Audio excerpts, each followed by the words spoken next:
El título de la enseñanza se llama La verdadera gracia. La verdadera gracia que lleva a obedecer versus el legalismo religioso y el libertinaje mundano. Es decir, este título tan largo que le puse hoy tiene que ver con la gracia que pelea con dos corrientes principales, o el legalismo religioso o el libertinaje mundano. Cuando la gente no entiende, o cuando el creyente no entiende la gracia de Dios, o se vuelve mundano y dice, no, eso no es, somos siempre salvos, no es malo, hágale. O se vuelve legalista religioso, que es muy religioso, aparenta ser muy religioso, pero cuando usted lo conoce de corazón, ve que no hay una buena persona, no hay calidad humana, antes es más malo que el diablo esa persona, ese líder, ese pastor, ese presbítero, ese obispo, ese rabino, ese cura o quien quiera que sea que tenga que ver con la Biblia. Entonces, el texto áureo está en Efesios capítulo 2, versículo 8, Efesios 2:8 dice, porque por gracia sois salvo por medio de la fe, y esto no es de vosotros, pues es don de Dios, no por obras, para que nadie se gloríe. Efesios 2, 8, 9, en la versión internacional, porque por gracia ustedes han sido salvados mediante la fe, y esto no procede de ustedes, sino que es un regalo de Dios, no por obras, para que nadie se jacte. Y qué versículo tan lindo, que no solo me dice qué es la gracia, me dice cómo funciona y también me dice por qué fue el mecanismo de la gracia, por qué fue seleccionado por Dios el mecanismo de la gracia para nuestra salvación. Bueno, cuando la gente llega a Cristo, cuando la gente se convierte a Cristo, llega a Jesús, al Mesías, al Mashiach quebrantado, sintiéndose pecador, sintiendo que necesita ayuda de Dios, sintiendo que necesita una ayuda que solo Dios le puede dar. Sabemos que no podemos salvarnos por nosotros mismos. Llegamos aquí sabiendo que no podemos hacer nada por nosotros. Pedimos misericordia, pedimos perdón y sentimos el toque del Espíritu Santo y muchas veces lloramos agradecidos por lo que Dios hace con alegría. Y en esos primeros días trabajamos con alegría para Dios, que hay que ser cargar sillas, que hay que ser aportar en algo. Hay personas que dicen, hay líderes, hay pastores que dicen que los nuevos convertidos o la gente nueva es la flor de la iglesia.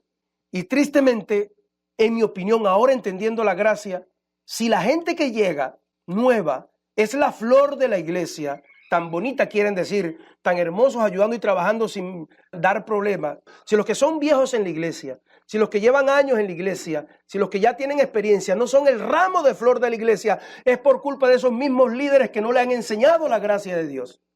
Si se volvieron malos o mundanos, esos hermanitos que ya son viejos, esos que dicen los nuevos son la flor de la iglesia, es porque ese líder no les enseñó la gracia de Dios. Prediqué en una iglesia y cuando salí, una hermana me dijo, ay pastor, pero es que nosotros no estudiamos Biblia, eso que usted compartió como lo necesitamos, pero es que nosotros no estudiamos Biblia. Le dije, hermana, yo no le quiero quitar la responsabilidad personal a los hermanos, a los miembros de la iglesia.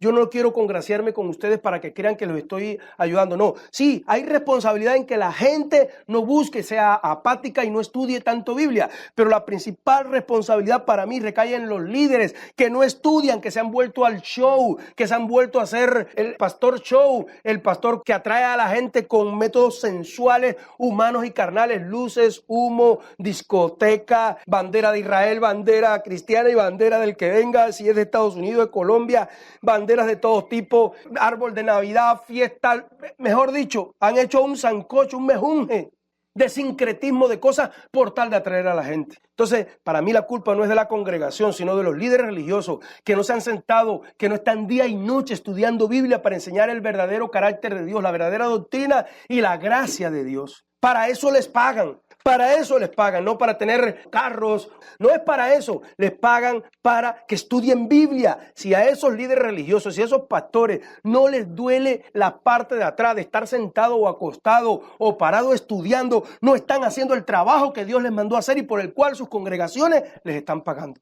Entonces sí, hay responsabilidad de la congregación, pero para mí la culpa lo tienen los líderes religiosos por no estudiar Biblia, por no dedicarse a la palabra de Dios.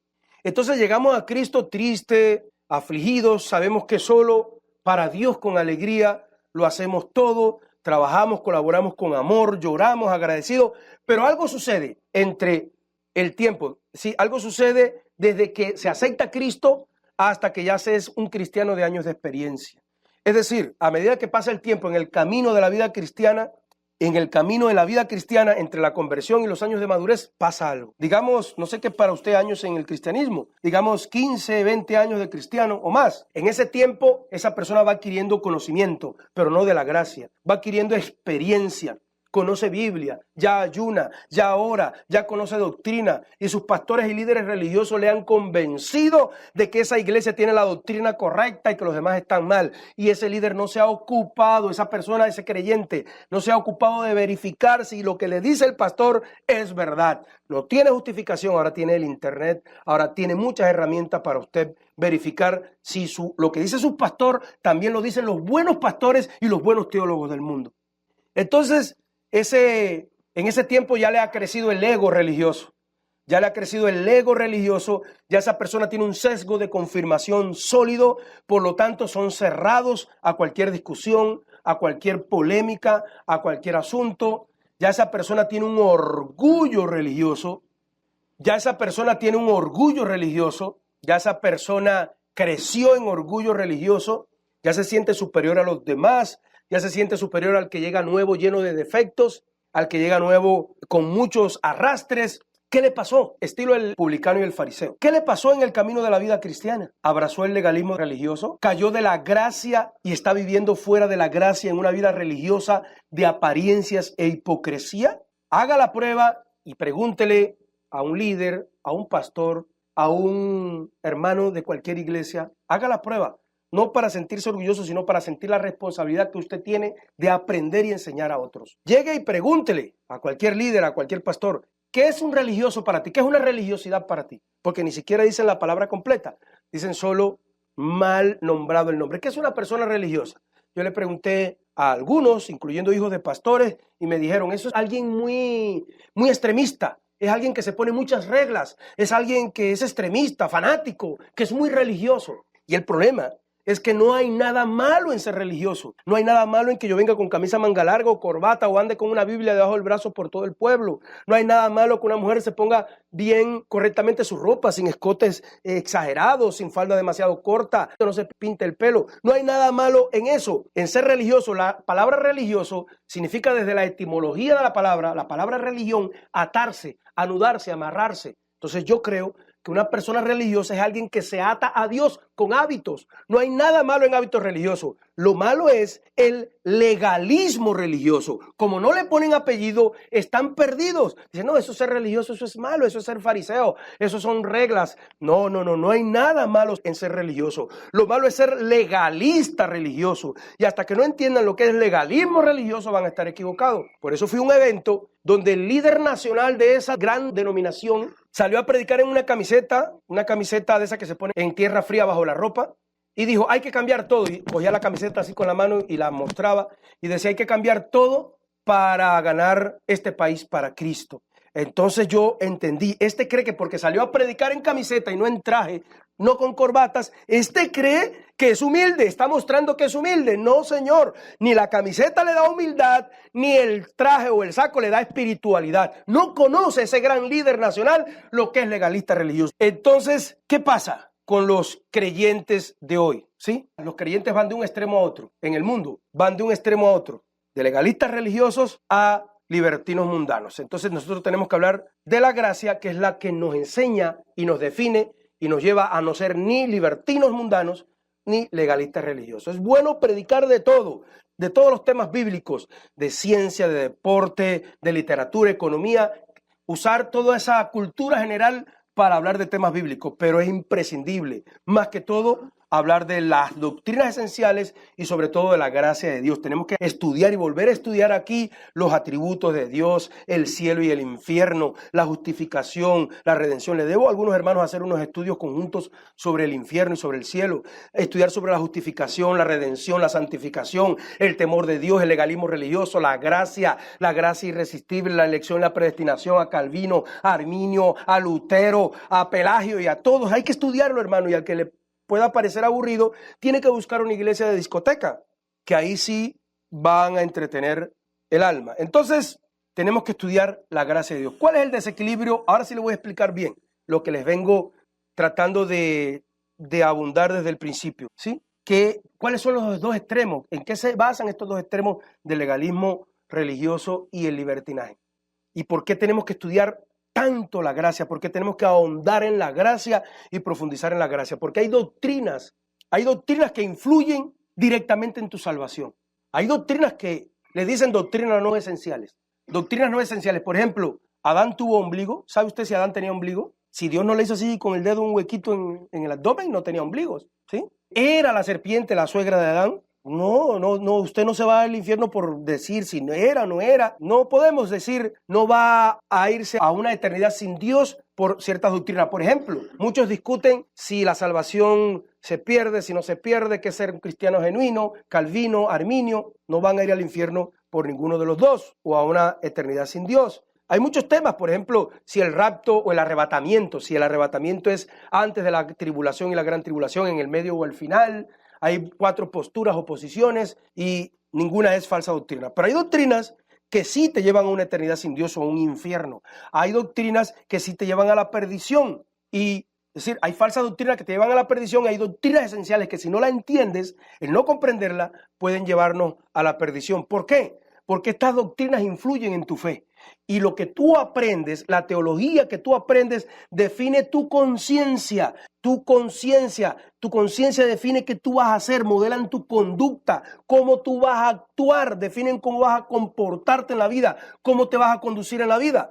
Porque como tú creas, es como vas a actuar, porque vas a creer que eso es lo correcto. Por ejemplo, para mí, según el primer mandamiento, uno de los pecados más graves, si no el más grave de todos, es la idolatría. Y es el pecado que te lleva a todos los demás, la idolatría. La idolatría es uno de los pecados más graves. Sin embargo, hay religiones, sobre todo la religión tradicional, que enseñan a sus seguidores, a sus millones de seguidores, que si no adoran a sus deidades, a Dios, al Dios de la Biblia, por imágenes se están perdiendo una bendición. O que solo miran la imagen para enfocarse con quien están orando o lo que sea. Bueno, imagínense que Dios sí se lo tenga en cuenta y que sea grave y que pierdan la salvación. Entonces, según tú creas, te vas a comportar. Entonces, esto pasa en el mundo evangélico y cristiano con esta doctrina de la gracia, porque cuando la gente no entiende la doctrina de la gracia, vuelvo a repetir, la repetidera de la repetidera, se va al legalismo religioso o al libertinaje mundano. Por un lado, toda doctrina que lleve a relajar tu comportamiento, que lleve a relajarte tu forma de actuar, hasta que lleve a un estilo de vida que influya en tu conducta y te vaya llevando cada día a ser un poquito más mundano, un poquito más libertino, a ir perdiendo el temor de Dios. Esa es una doctrina peligrosa para tu salvación y es seguramente una doctrina demoníaca. Te podrán decir, no seas religioso, la ropa no adora a Dios, yo no hago daño a nadie. ¿Dónde dice en la Biblia que fumar hace daño? ¿Dónde dice en la Biblia que tomarse un trago hace daño? ¿Dónde dice en la Biblia que bailar hace daño? ¿O que hacerse tatuajes o ponerse piercing hace daño? ¿Dónde dice en la Biblia que ponerse perforaciones es malo? Lo que no puedo es emborracharme. Lo que no puedo es llenarme de tatuajes de los pies a la cabeza, uno pequeñito allá donde no se vea. Eso no es malo. No hay nada malo en eso. Eso que te lleve a cada día a ser un poquito más libertino. Aunque en tu conciencia, aunque en la conciencia tus líderes religiosos o ellos mismos crean que son más descomplicados que nadie, que son más humildes que nadie, nosotros debemos analizar si esa doctrina procede o no de la gracia, porque eso es ser libertino mundano, es caminar a ser libertino y mundano y vea, te puede llevar a una eternidad sin Dios, te puede llevar a una eternidad sin Dios. Si esa doctrina no te lleva a tratar de ser más santo cada día, es decir, más apartado para Dios, si esa doctrina que te enseñan en tu iglesia no lo hace, es peligrosa. ¿Por qué lo hacen hoy en día? Porque las iglesias se inclinan al libertinaje mundano para que se llenen las iglesias, para que la gente no se ofenda, para que la gente se quede, para que haya menos reglas, para que sean más relajadas las normas, para que la gente no se vaya. Por otro lado, ese es el del libertino mundano.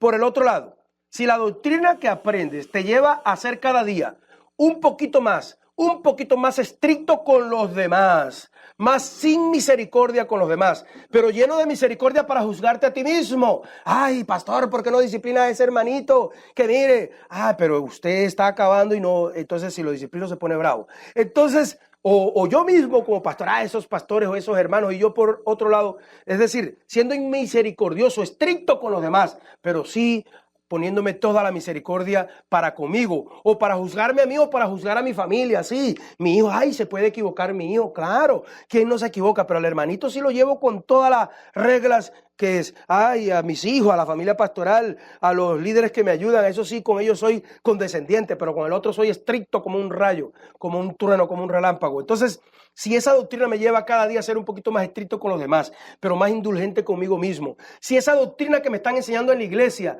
me lleva a ser injusto, a hacer injusticias con la gente, con el dinero de la gente, con la vida de la gente, entonces la doctrina está equivocada. Si usted se acerca a sus líderes religiosos y se da cuenta que aunque por fuera aparentan mucha camisa manga larga, mucha apariencia religiosa, pero cuando se acerca ve que hay maldad, trampa con sus líderes, con sus obreros, con el dinero, es todo. Si usted se acerca y ve que hay maldad, que es malo, ¿qué le va a enseñar a usted? ¿Le va a enseñar algo bueno? Dice Jesús, ¿puede un árbol malo dar buen fruto? ¿Puede una fuente amarga dar agua dulce? La Biblia nos tiene que llevar a ser personas buenas de corazón. Si no somos personas buenas de corazón, el evangelio que estamos predicando está empaquetado en papeles de colores, pero no hay realidad adentro. Sí, la doctrina que estamos aprendiendo en la iglesia o que estamos enseñando hace que siempre estemos reclamando que sean justos con nosotros. Ay, fue injusto conmigo, ya verá, Dios verá, ahí él verá con Dios. Ay, Dios no castiga ni con palo ni con rejo, pero para el otro. Pero reclamar justicia para con nosotros, pero nosotros si somos injustos con los demás, si somos injustos con los demás. Fíjense que Jesús dijo, buscad primeramente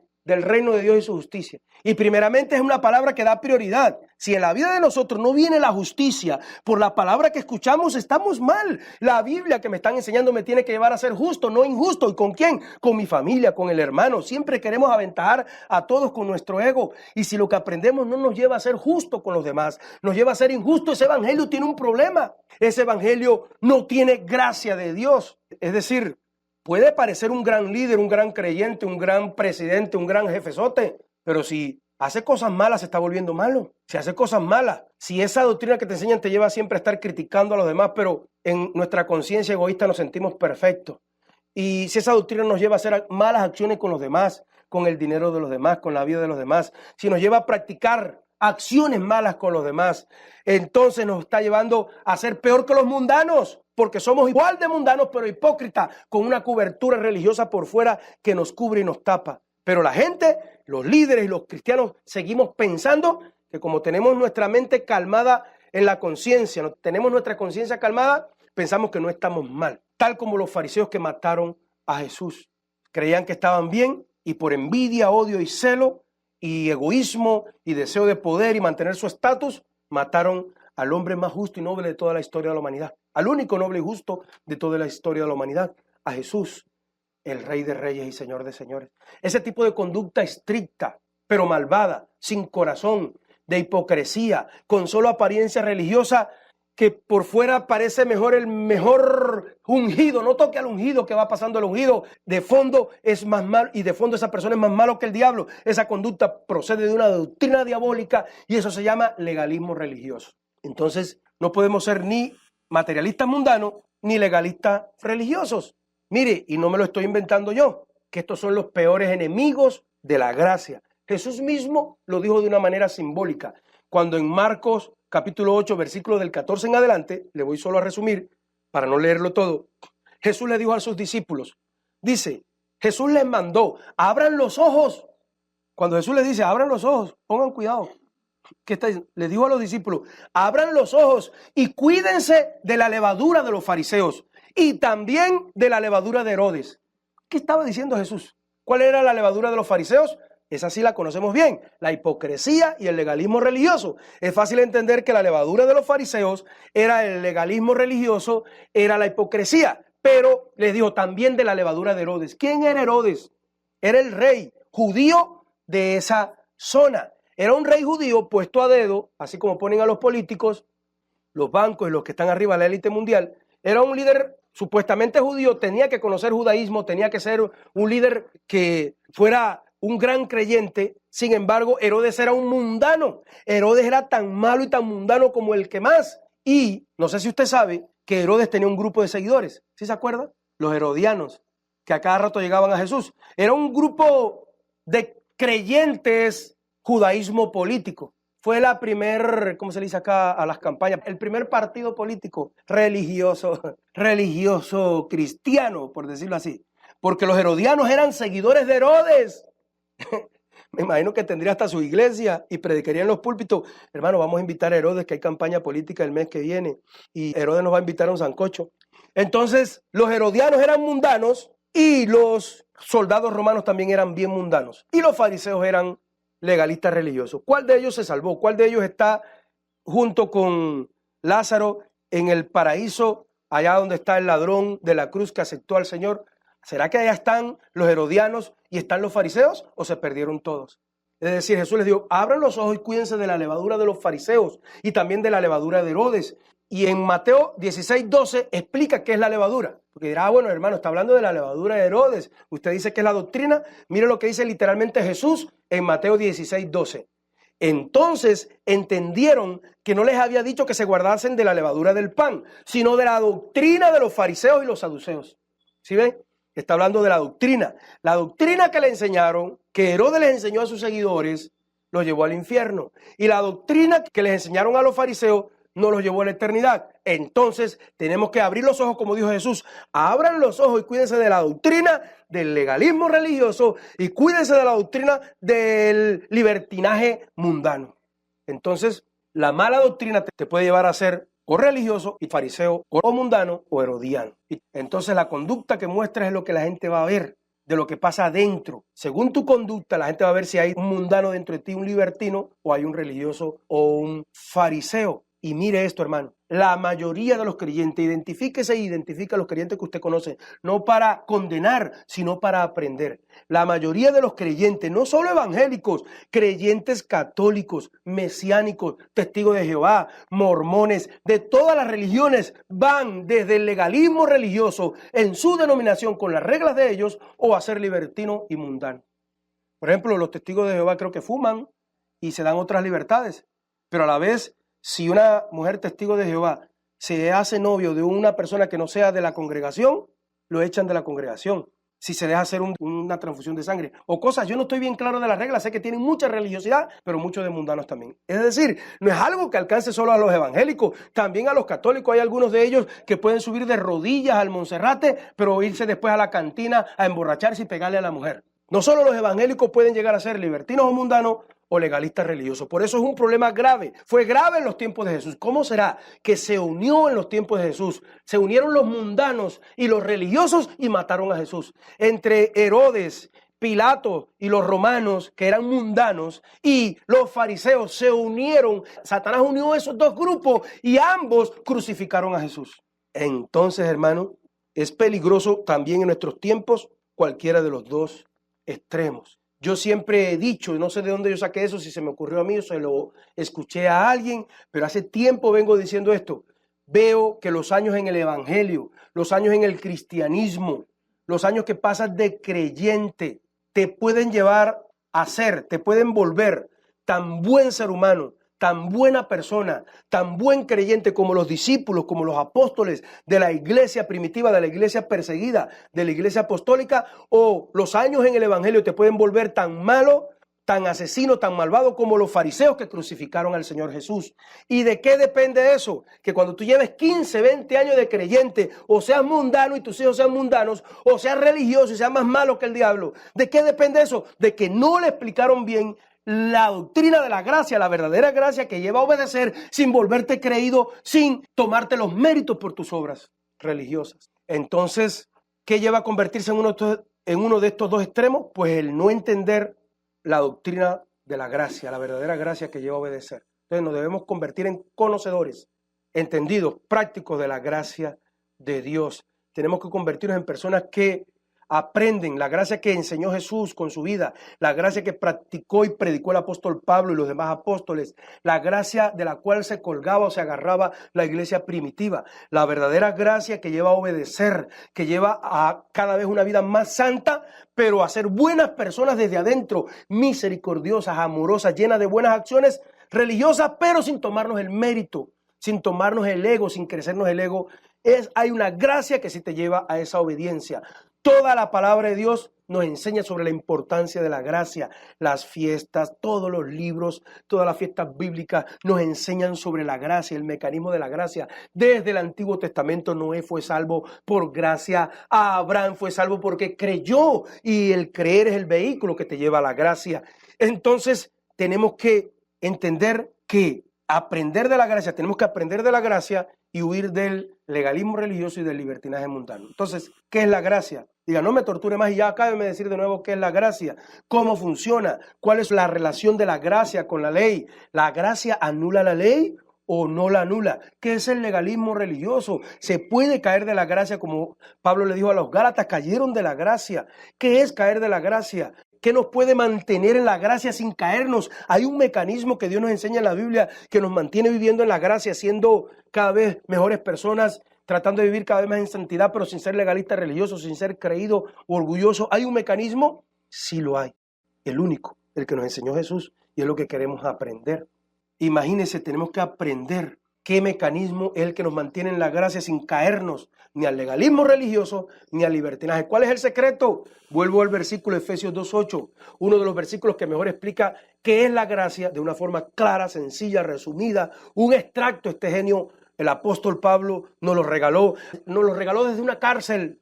Desde una cárcel, esa era la pieza de lujo del apóstol Pablo. Una cárcel cavada en la roca, una cárcel de piedra, la mostró Motesi la otra vez en internet, donde tenían al apóstol Pablo. En la roca, un hueco, ahí estaba cavada una cueva con una reja al frente y dos soldados romanos de 2 metros, pero homosexuales, LGTBI, porque los romanos eran todos, y con esa gentecita hermosa maltratándolo o mal cuidándolo, y en una reja como esa, con una mala comida, con una mesa tal vez de piedra y una cama de piedra, el baño seguro que no descargaba ni desaguaba. En una esquina, allí el apóstol Pablo nos regaló, la de Efesios la escribió desde la cárcel, pero desde allí nos regaló sus mejores enseñanzas y esta nos la regaló. Este extracto de la gracia nos enseña que la gracia es el único medio de salvación, nos dice por qué es el único medio de salvación y cómo ir a él. Y por qué no puede ser de otra manera. Y lo dice Efesios 2:8, porque por gracia sois salvo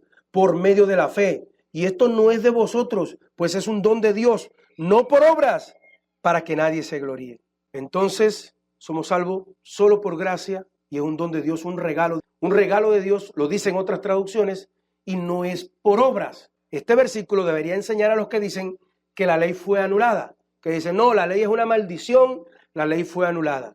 La Biblia dice que lo que nos condena son las obras humanas, el esfuerzo humano que toma mérito, que dice, no, yo hice tal cosa, por eso Dios tiene que salvarme. Yo cumplí, es lo que hace a las personas perder la salvación, creer que pueden ser salvos por obras, pero las obras no. La ley no es mala, ni obrar en la ley es malo. Es malo tomarse el mérito, decir, yo soy salvo por obras, Dios me tiene que salvar y tengo méritos para entrar al cielo, que no es lo mismo. Y ahorita lo vamos a ver. Y Pablo lo explica, no por obras, para que nadie se gloríe. Efesios 2:8 en otra traducción, porque por gracia ustedes han sido salvados mediante la fe. Y esto no procede de ustedes, sino es un regalo de Dios, no por obra, para que nadie se jacte. Entonces, esto es para mí una de las mayores confusiones a la hora de estudiar la gracia.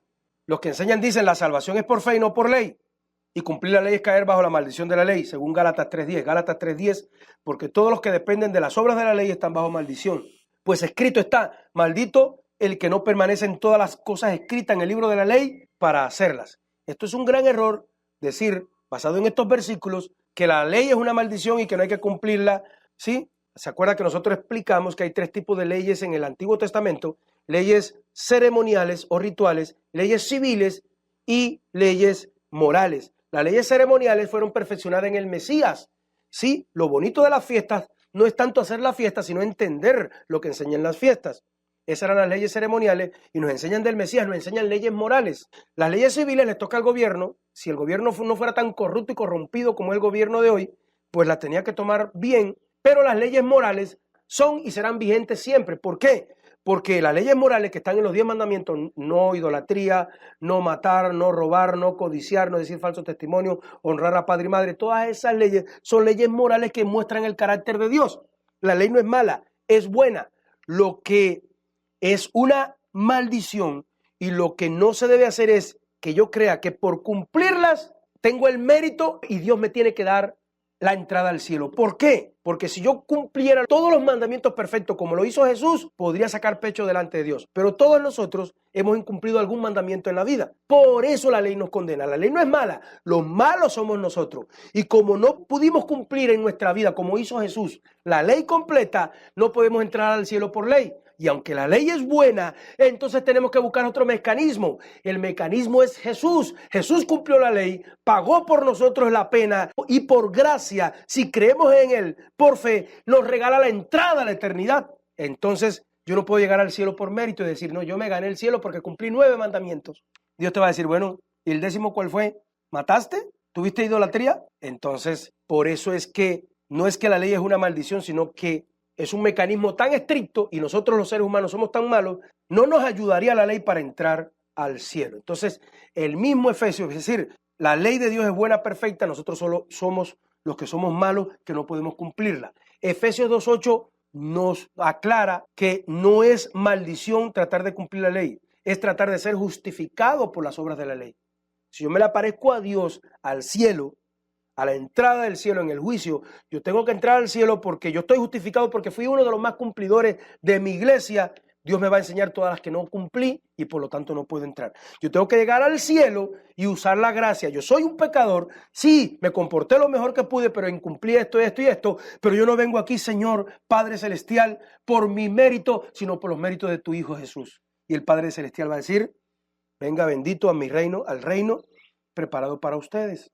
Entonces, mire, le voy a hablar de versículos que me muestran que es la gracia y no las obras de la ley. Nunca más digamos nosotros los creyentes, nunca más digamos que es malo ser religioso. Digamos a la gente lo que es malo es ser legalista religioso. Nunca más digamos no se es salvo por ley, es una maldición la ley. No, no, no. Las obras de la ley, el tratar de ser justificado delante de Dios por mis obras en la ley, es lo que me traería maldición porque no las he cumplido completas. Pero yo le voy a enumerar un gran grupo de versículos que muestran que la salvación es por gracia y no más. Romanos 1:17 nos confirma, por ejemplo, que la gracia es el único medio de salvación que nos da el favor de Dios, la justificación y la salvación, y que no es por obras de la ley, sino solo por fe y por gracia. Romanos 1:17.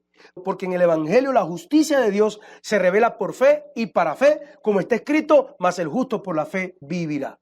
¿Por qué vamos a vivir? Por fe. Usted no puede hacer nada. Mire, esto entre col y col una lechuga, dicen en Cuba. La mayoría de los pastores que yo escucho, algunos dicen desde el púlpito que la teología de la prosperidad es mala y que ha traído mucho daño. Pero después, cuando van a recoger la ofrenda, dicen, hermano, dele a Dios para que Dios lo bendiga. Sin saber que ese es el punto principal. La semilla de fe es uno de los puntos principales de la teología de la prosperidad. La teología de la prosperidad tiene al menos 6 premisas comunes entre todas ellas. Hay algunos que son creativos e inventan cosas, ¿sí? Pero la mayor de ellas, entre ellas la confesión positiva, las semillas de fe. Entonces, por un lado dicen que somos salvos solo por gracia, que tenemos el favor de Dios solo por gracia, que solo por Jesús tenemos el favor de Dios. Pero por otro lado te dicen, para meterte en la ley, que si le das a Dios, Dios te va a dar a ti. Te vas a ganar el favor financiero de Dios, te vas a ganar el favor económico y la bendición económica de Dios si le das a Dios. Y que si no le das eres un ladrón y no heredarás el reino de los cielos. Entonces, eso va en contra de la gracia. Porque no puedes hacer nada para ganar ni el favor de Dios, ni ganar la bendición de Dios, incluso la económica. Es por gracia en Jesús. En Jesús tienes el favor de Dios para todas las cosas sobre esta tierra. Todo lo otro es cuento y mentira. Y va en contra de la gracia. Entonces se contradicen los pastores al decir por un lado que predican la gracia, que somos salvos solo por gracia, que la salvación no se pierde. Y por otro lado decir en la ofrenda, hermano, dele a Dios para que Dios le dé. ¿Sí me hago entender? Que no debemos darle a Dios. Sí. Pero en la gracia, y usted sabe cómo es la gracia, pero ahorita lo vamos a repetir, porque esto va para el final. Usted sabe cómo es la gracia. No es por ley, no es por norma, no es por fuerza, es por agradecimiento, por amor, por fe en la misericordia de Dios. Entonces, eso dice Romanos 1:17, en el Evangelio de Dios se revela la justicia por fe y para fe, por el justo por la fe vivirá. Romanos 3:24 y 3:28 nos enseñan que la gracia justifica gratis, que no hay que pagar por la gracia.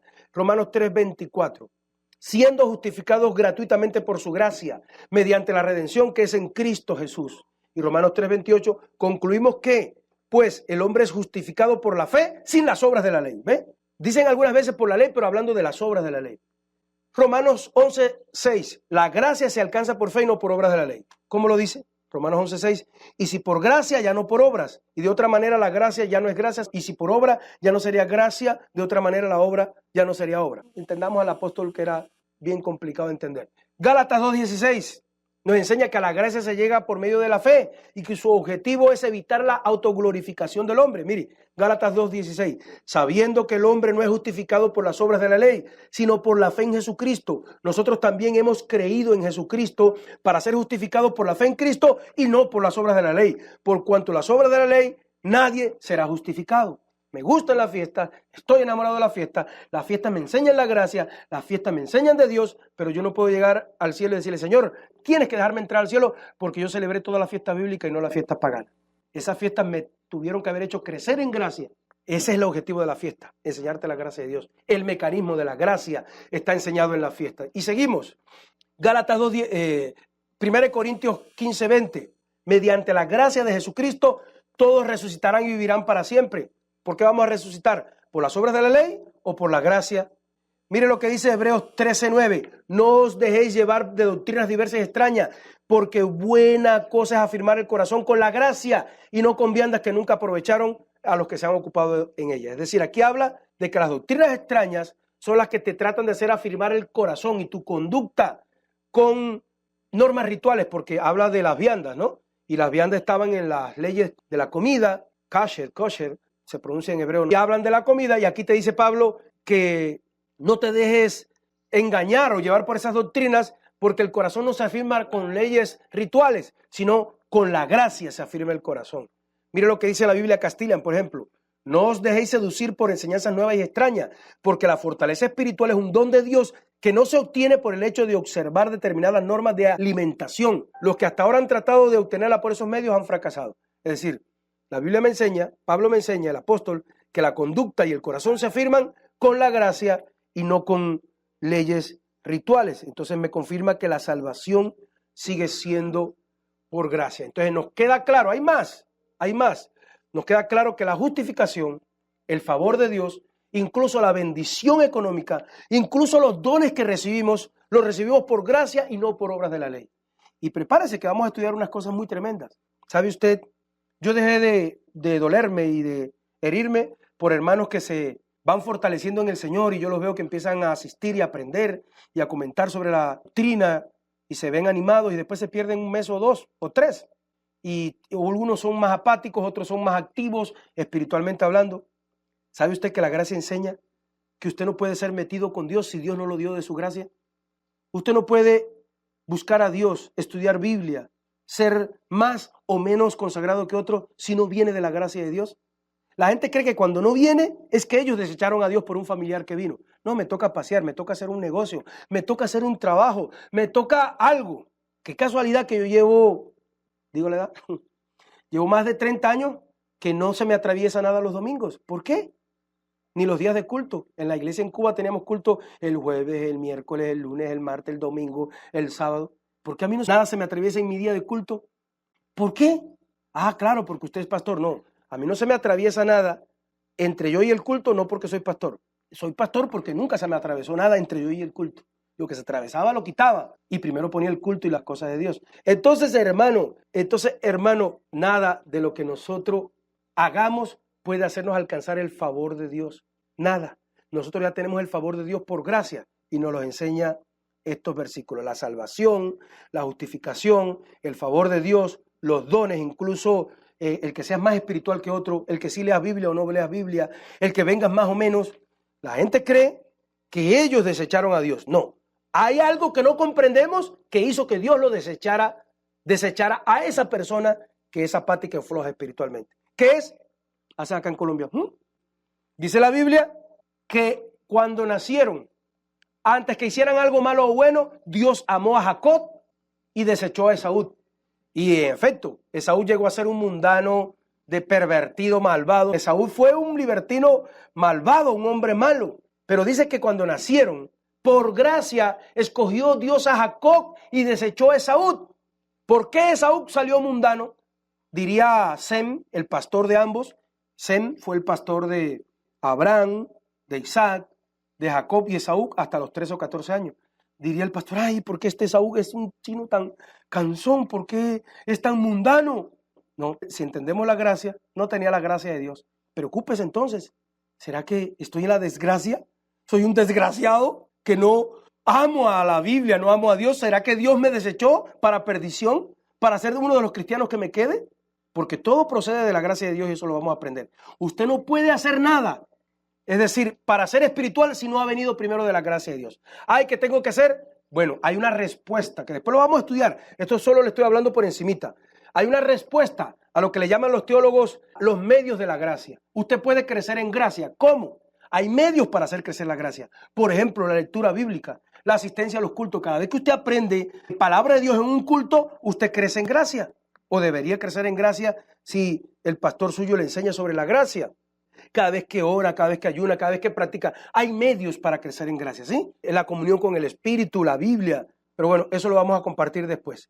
Entonces, nada, ni siquiera los dones que recibimos los podemos hacer por nuestra cuenta, sino todo lo que recibimos es por gracia. Nuestra espiritualidad, que seamos más buscadores que Dios que otros, que entendamos más de Biblia que otros, es por gracia. Que llevemos 5, 10, 20 años y seamos más correctos en nuestras cosas, es por gracia.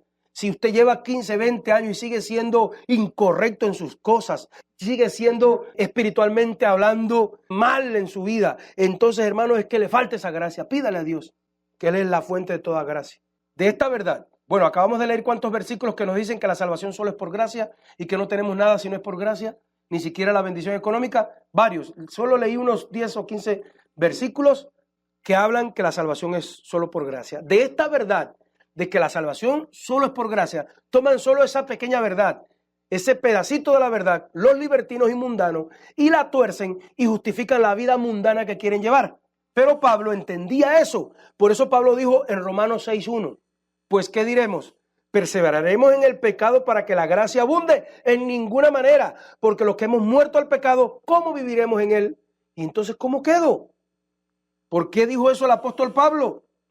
Que sí, es solo por gracia, pero no podemos perseverar y vivir en el pecado. Porque Pablo conocía los principios de la gracia encerrados en los versículos que le voy a leer a continuación. Estos versículos que les voy a leer parecen una contradicción a los anteriores. En los anteriores leímos y vimos que la salvación, el favor y la bendición de Dios es solo ¿por qué? Por gracia. Pero ahora vamos a ver algo bien distinto. ¿Cómo vamos a quedar? Escucha acá. Mire lo que dice Juan capítulo 3, versículo 4. Porque todo aquel que comete pecado infringe la ley, pues el pecado es infracción de la ley. ¿Qué nos enseñaron desde que éramos bebés espirituales en Cristo? Que el pecado era errar, fallar en el blanco, ¿sí? Fumar, tomar, hacer cosas mal hechas, eso es pecado, y era errar según el griego, y era fallar y no dar en el blanco. Pero la Biblia no hay que ayudarle, a la Biblia no hay que ayudarle. La misma Biblia dice que sí es pecado. Dice la Biblia en 1 de Juan, capítulo 3, versículo 4, todo aquel que comete pecado infringe la ley, porque el pecado es infracción de la ley. Que no se inventen los teólogos ningún concepto de qué es el pecado, porque la Biblia dice claro que ¿qué es pecado? Infringir la ley. Si usted falta a la ley, cometió un pecado. Dice la ley, no adores ídolos. Si adoraste ídolo, cometiste un pecado. Dice no matar, si asesinaste, cometiste el pecado. Dice no diga falso testimonio, si dijiste mentira, dijiste falso testimonio, entonces eso es un pecado. ¿Qué es pecado? Infringir la ley. Entonces la ley es buena. Oiga lo que dice Mateo 5:17 para que nos quedemos pensando cómo hacemos esto. Mateo 5:17.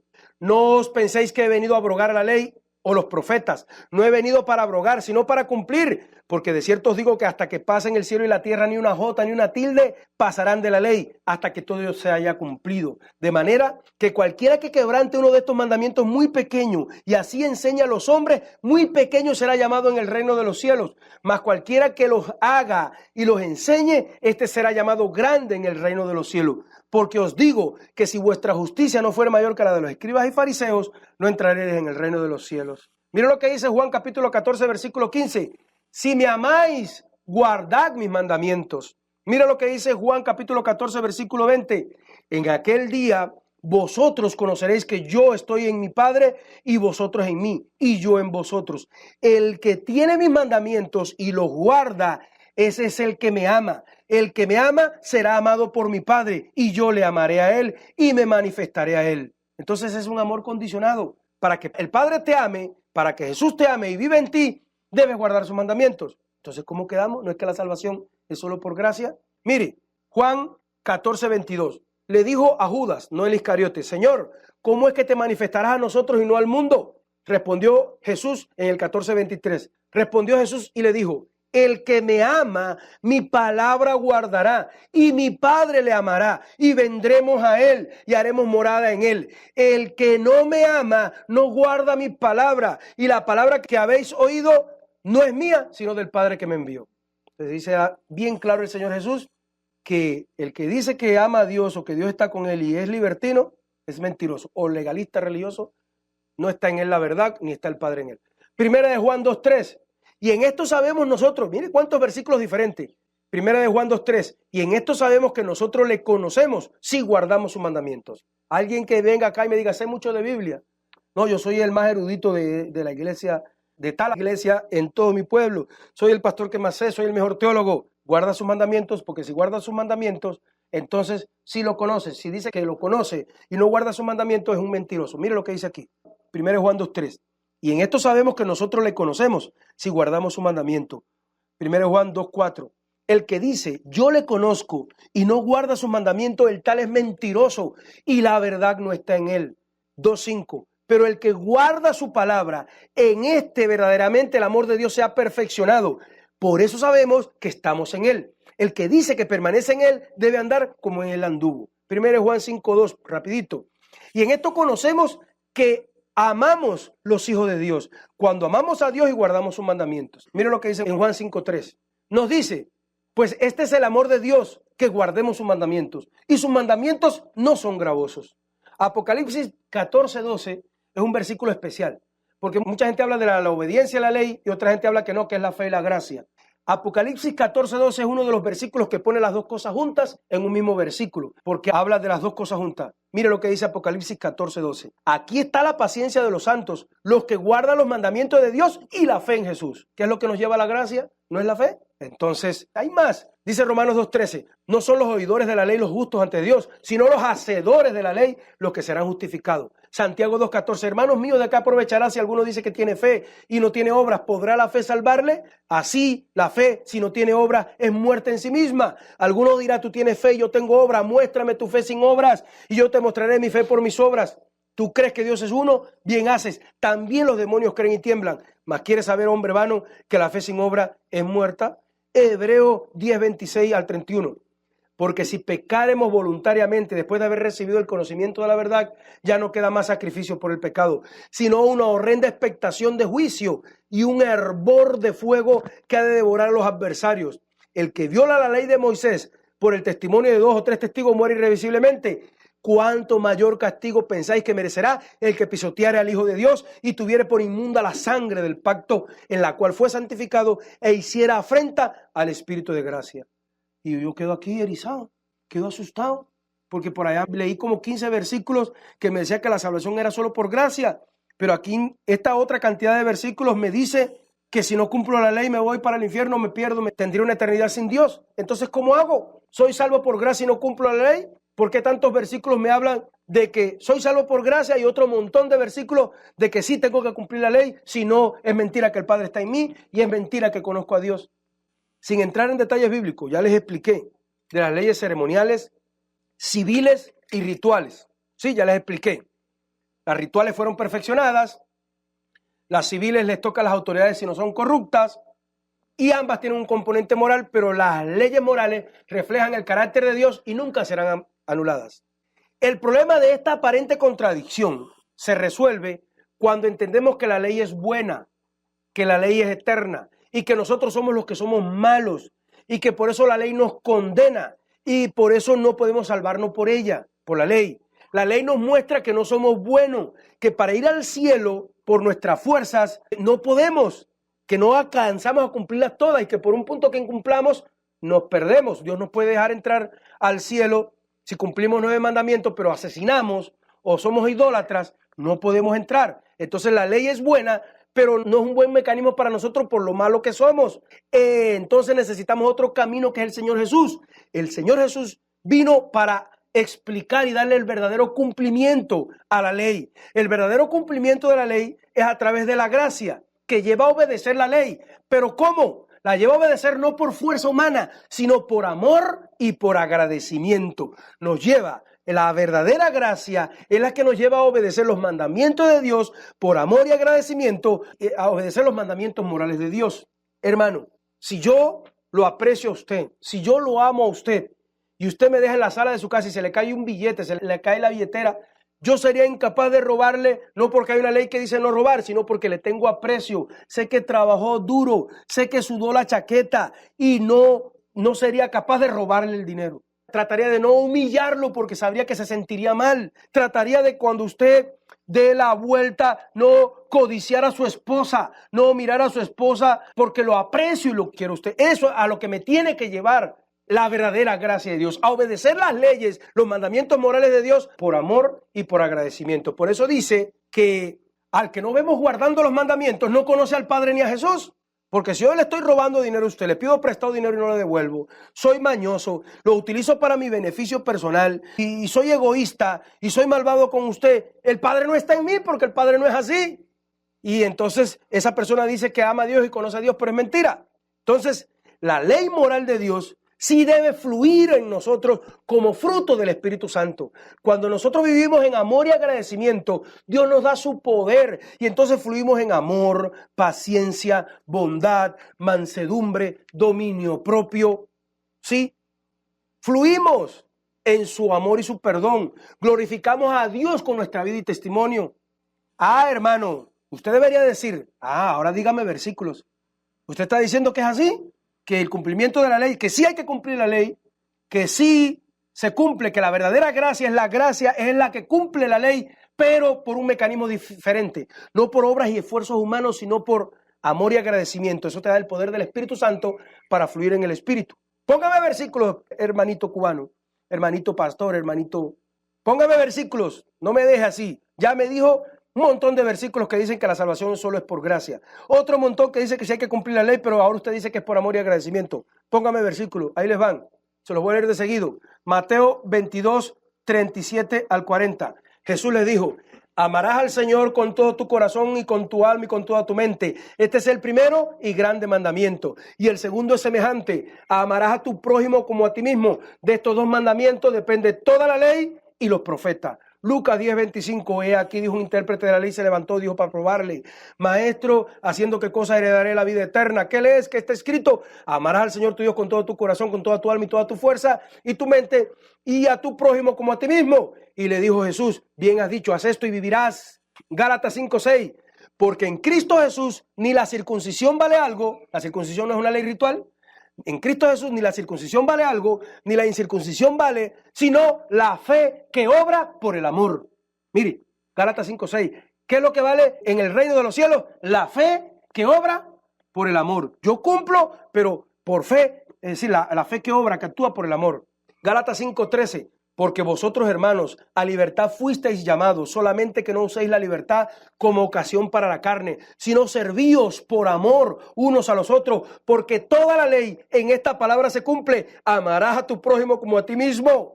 El hermano que no es amoroso, que no es considerado, ese es un hijo del diablo, aunque parezca religioso, aunque sea inteligente, aunque predique bien, aunque parezca un pastor, es un hijo del diablo. Porque no cambia su corazón, así sea un presbítero, un obispo, un rabino, un superintendente, el pastor de los pastores, si es malo, es un hijo del diablo porque el amor no está en él y no puede cumplir la ley por amor.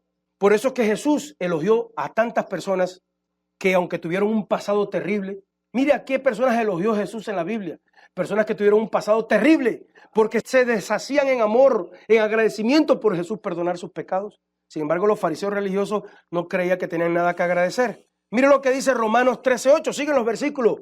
No debáis a nadie nada, sino el amaros unos a otros, porque el que ama al prójimo ha cumplido la ley. Se lo vuelvo a leer, eso manda a no deber dinero, hermano. Paguemos. No debáis a nadie nada, sino el amaros unos a otros, porque el que ama al prójimo ha cumplido la ley, porque no adulterarás, no matarás, no hurtarás, no dirás falso testimonio, no codiciarás. Y cualquier otro mandamiento, ¿qué mandamientos mencionó? ¿No fueron los 10 mandamientos? Sí, pero ahí Pablo mencionó en este versículo varios, pero ahí están representados todos. Es decir, y cualquier otro mandamiento, ahí está el que faltó. y cualquier otro mandamiento, en esta sentencia se resume: amarás a tu prójimo como a ti mismo. El amor no hace mal al prójimo. Así, el cumplimiento de la ley es el amor. El amor no hace nada mal al prójimo. Si yo lo aprecio y en el buen sentido de la palabra, me enamoro, me encariño, lo quiero a usted, soy incapaz de hacerle mal. Por eso los buenos padres y las buenas madres son incapaces de hacerle daño a sus hijos. Y si se lo hacen, es en ignorancia. Manipulan a sus hijos en ignorancia, pero realmente quieren hacer un bien, porque los aman. El que ama no le hace daño a aquello que ama. Gálatas 6:10, siguen. Así que según tengamos oportunidad, hagamos bien a todos, mayormente a los de la familia de la fe, sobrellevar las cargas los unos a los otros y cumplir así la ley de Cristo. Gálatas 5:22, mas el fruto del Espíritu es amor, gozo, paz, paciencia, benignidad, bondad, fe, mansedumbre, templanza. Contra tales cosas no hay ley. Porque los que son de Cristo han crucificado la carne con sus deseos y pasiones. Si vivimos en el Espíritu, andemos también en el Espíritu. Y Efesios 2:10, porque somos hechura suya, creados en Cristo Jesús, para buenas obras, las cuales preparó de antemano para que anduviésemos en ella a los que se han ocupado en ella. Entonces, ¿qué es la gracia? Sí, es un regalo inmerecido de Dios, son dones inmerecidos que Dios nos da regalos y favores que nosotros no merecemos, ¿sí?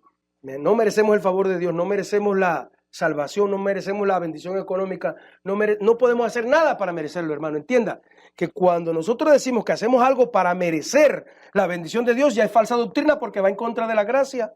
Desde que yo le diga un día desde el púlpito, dele a Dios para que Dios le dé, le estoy diciendo que haga algo que pueda hacer que Dios le retribuya, que se merezca algo.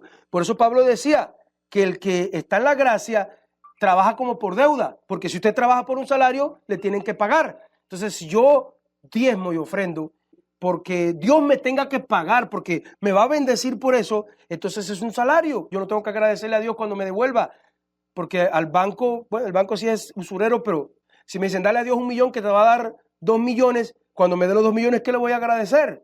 Es lo que tenía que hacer él, ¿no? Si yo daba 1, él me daba 2. Es que nosotros no podemos, según la gracia, no podemos hacer nada para alcanzar el favor de Dios. Cuando hagamos algo, sí, claro que debemos hacer, no solo nuestro dinero, nuestra respiración, nuestra juventud, nuestra vida, nuestros anhelos, nuestros sueños, todo deberíamos dárselo a Dios, pero no para recibir algo a cambio, porque estamos en deuda con Él en la salvación, sino por amor y agradecimiento a que dio su vida por nosotros y murió por nosotros en la cruz del Calvario para darnos eternidad y vida eterna, el Rey de Reyes y Señor de Señores, el Cristo de la gloria. ¿Cuántos dicen amén? Esa es la verdadera gracia que te lleva a obedecer, pero que inhabilita tu ego. Entonces, esa es la gracia. ¿Ya? Viene la explicación de lo que es la gracia, lo dejaremos para después. La gracia es un regalo inmerecido de Dios, son dones, regalos inmerecidos, la justificación, la salvación, los favores, saber cantar, saber predicar, ser inteligente, poder explicar, tener dones de servicio, saber todo lo que nosotros podamos hacer son dones, regalos inmerecidos de Dios.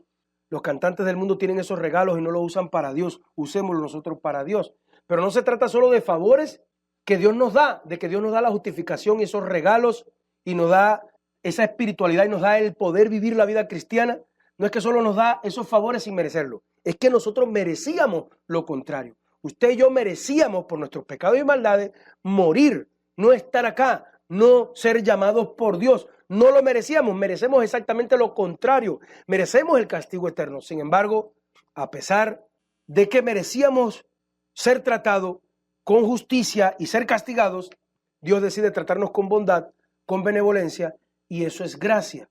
Nos regala la salvación y no lo merecemos, merecemos la condenación, nos da la posibilidad de poder vivir sirviéndole, nos da muchos dones para servirlo, nos da talentos, nos da habilidades, nos da espiritualidad, unos más que otros.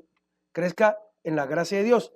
Dios nos escoge en Cristo, así como escogió a Jacob y desechó a Esaú, nos escogió a nosotros y a otro grupo de hermanos que están en las iglesias, nos escogió por gracia en Cristo Jesús para tratarnos con benevolencia, para tenernos en su casa aprendiendo la gracia de Dios, para darnos la salvación que no merecemos y porque cargó en Jesús la condenación que sí merecíamos por causa de nuestro pecado, de nuestra maldad y de nuestro ego. Dios nos escoge en Cristo sin merecerlo para ser beneficiarios de esa salvación completamente gratis para nosotros, y al Señor Jesús sí le costó todo y a nosotros no nos cuesta nada. es por gracia, recibimos todo eso, entonces por agradecimiento y amor, sirvámosle y hagamos de todo por Dios. Eso no quiere decir que no vamos a hacer nada.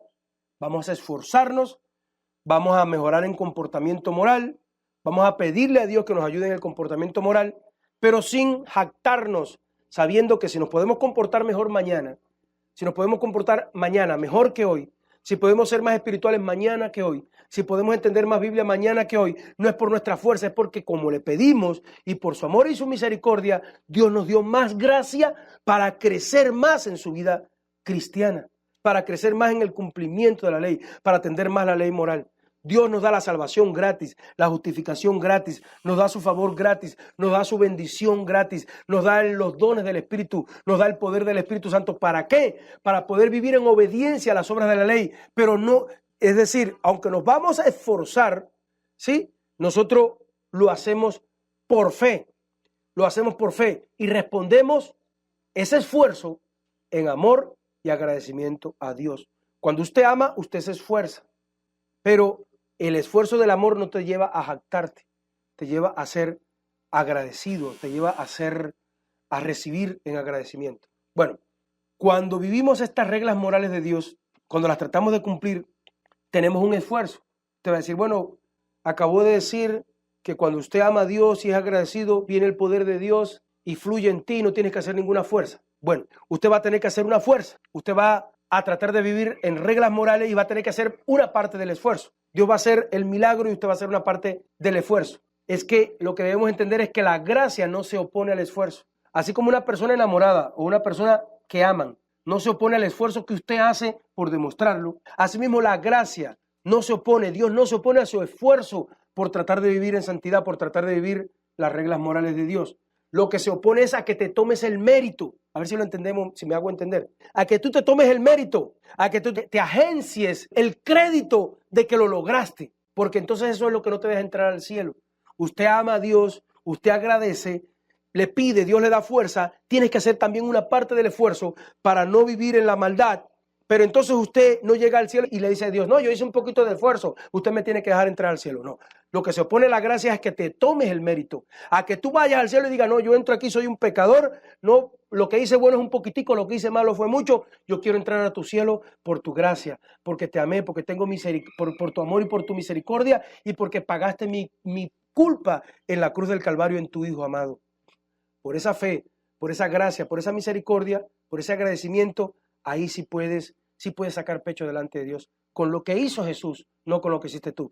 Entendamos esto, la gracia no se opone al esfuerzo que tú vas a hacer, al poquito de esfuerzo que vas a hacer junto con el poder de Dios, ayudarte a cumplir leyes morales. Sino, ¿qué va a hacer la gracia? Se opone a que tú te tomes el mérito, a que tú seas creído. Por eso dice en Efesios 2:8, porque la salvación, ¿por qué es? Por fe. Esto no es de vosotros, es un don de Dios. Dice, es por fe para que nadie, ¿qué? Se gloríe. Lo que se opone a la gracia es a que nos tomemos el mérito, a que nos las creamos y le digamos, Dios, yo tengo que entrar al cielo porque me lo gané. No, ninguno de nosotros podemos hacer esto. Entonces, no debemos tomarnos el mérito porque el crédito de la gracia de Dios se le puede dar absolutamente al Padre Celestial y a aquel que murió en la cruz del Calvario, a Jesucristo, el Rey de Reyes y Señor de Señores. Bueno,